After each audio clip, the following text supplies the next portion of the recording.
You might ask, how do we activate love?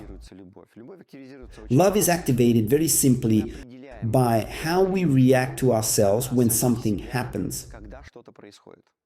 I always start by asking myself, all right, I'm about to make this call.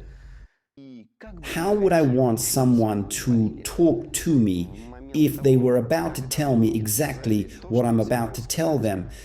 And it's important to understand that we're contextual to the events happening in our lives, meaning we personally created the conditions for everything that's going on in our world. Why? Because we're not quite there yet. Or maybe we are there, but just in a slightly different area. So whenever we're due for an increase in love, life sets up the softest, most favorable conditions to help us grow it. In the past, in the third dimension, this was called acceptance, which created the foundation for love to form. You know what acceptance is? It's when you can't quite love something yet, but at least you can stay calm about it. Like you take some calming pill and suddenly you're chill enough to accept, or someone next to you is snoring. Sure, you'd rather not end up in prison for smothering them with a pillow, so you down some calming or sleeping pills, and there you go. You've got acceptance for the snoring. You don't love it yet, but you've learned to live with it. That's how acceptance works. When we lack love, we block off parts of our perception, and we get acceptance by default, because if we were truly open in our perception, we'd measure everything by how much we love ourselves and how much we love what we personally have created, everything that's happening in this life. Look at what's going on across planet Earth right now. Everyone talks about love. Every religion preaches love. All the esoteric circles go on about love. Every process you might get involved with, whether it's at the level of government or spiritual communities, they all talk about love. And when you look at the concentrate of love they're trying to give us, you'd think there'd be an abundance. But in reality, we see corruption, we see inefficient management, we see the flaws of many governments and systems. So we start to wonder, what's wrong here? I once told myself, if, for example, you look at how effectively any given force operates, you'll see that whenever evil is in play, it always spreads exactly in line with the energy and information it's loaded with. So theoretically, if evil works so flawlessly, then goodness or prayer should work just as powerfully, right? But strangely enough, when we increase the good, somehow evil also grows alongside it. When we amplify evil, it just gets even bigger. It doesn't work both ways evenly. It's more like semiconductors. So recently I started digging deeper, not from the angle of how do we wipe out evil so we're left only with good, but from the angle of if there's a higher purpose here, what is it? Why do we have to go through these lessons?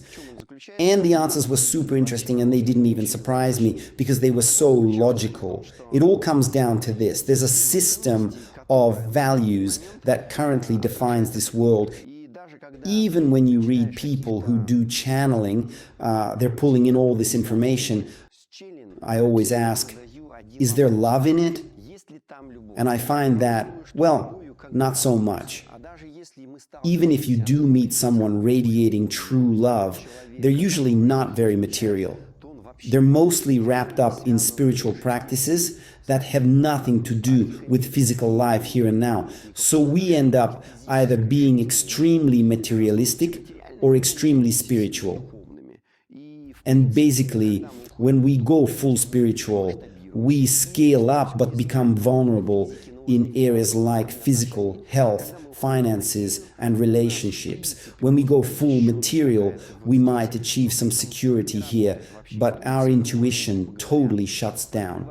We could literally be tunneling through mountains thinking we're moving forward when we're actually headed in the opposite direction. So we've got to constantly keep a balance. We should lean into spirituality and then immediately switch back to material things. When I used to work by the rules of the third dimension, I'd say, guys, dream short by feel and switch quickly. Act on thought, action, always do a little less than you feel like doing. Pay attention to how it feels and keep switching fast so it all goes well. Because as long as you're moving between thinking, doing, saying, creating, your spirit turns into matter. And the moment you've made matter, you switch right back to spirit. It's like we used to joke in the mines. Grab as much as you can, throw it as far as you can, and while it's in the air, take a break. You make your move, then you switch modes, and it's in that switching that you're actually in love. What's the point? I've said there are three main things that destroy us. The least destructive is the rush. Next up is pride, and the worst, joy. Joy that tips over into euphoria is basically a fast track to disaster. So your subconscious knows joy, because we're living in a three-dimensional dual world, immediately triggers its opposite. There's even a saying, don't laugh too hard or you'll end up crying. If you're planning to kick back and have a good time, remember, in the third dimension, treat stress lightly, understand it all comes from God. If that's tough, vent a little, still remember it's all from God. And since God is you, you're the one creating these events. I've noticed this. If something is going to be truly amazing for me, it usually doesn't come easily. But if it's going to be empty or nothing special, then sure, you just show up, get it done, and that's it. When you start looking at the world with wide open eyes, just be careful not to look skeptically or with judgment or blame. Because the moment you look with skepticism, judgment, or blame, you lock yourself into the exact position you're looking from. So if it doesn't match your current beliefs or laws, well, buckle up.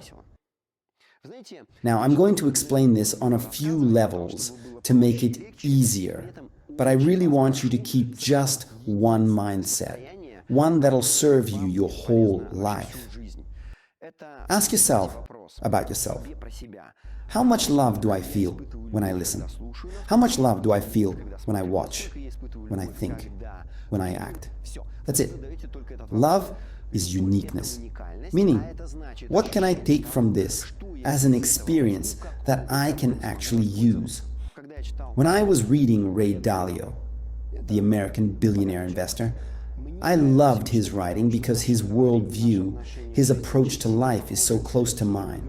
He said, if you've left stress anywhere in your life, old tires on your car, a car you don't even like, furniture that irritates you, and you don't change it, you'll never build a big business. You'll never get rich because your energy is leaking into irritation and stress over things you've chosen to tolerate, even though you could change them. So always replace your cracked phone screen. Don't walk around for a year with a broken phone waiting for the next model to come out just so you can upgrade.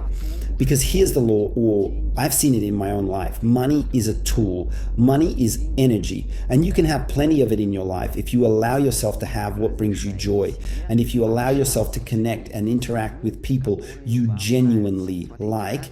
See, you're thinking about what you enjoy, not obsessing over how messed up other people are, how they act or talk differently from what you want. See the difference? You're not focusing on what people are doing wrong. You're focusing on how you'd love them to be. That creates the mental image that'll actually serve you, not slogging through lessons you don't even need, forcing yourself to accept things you have absolutely no reason to accept. Because what you think is what happens. If you think, I hope this person doesn't get sick, your brain doesn't hear don't, it hears get sick, and guess what? They get sick. But if you think this person is healthy, and you tune into the feeling of them being healthy, then amazingly, their health starts to improve. So the principle is simple. Learn to think creatively, learn to wire your neural connections and structure the water, the fluids in your body, in your drinks, in your food in such a way that it programs your subconscious with everything beneficial that'll happen to you. It's really simple. Think well, live well.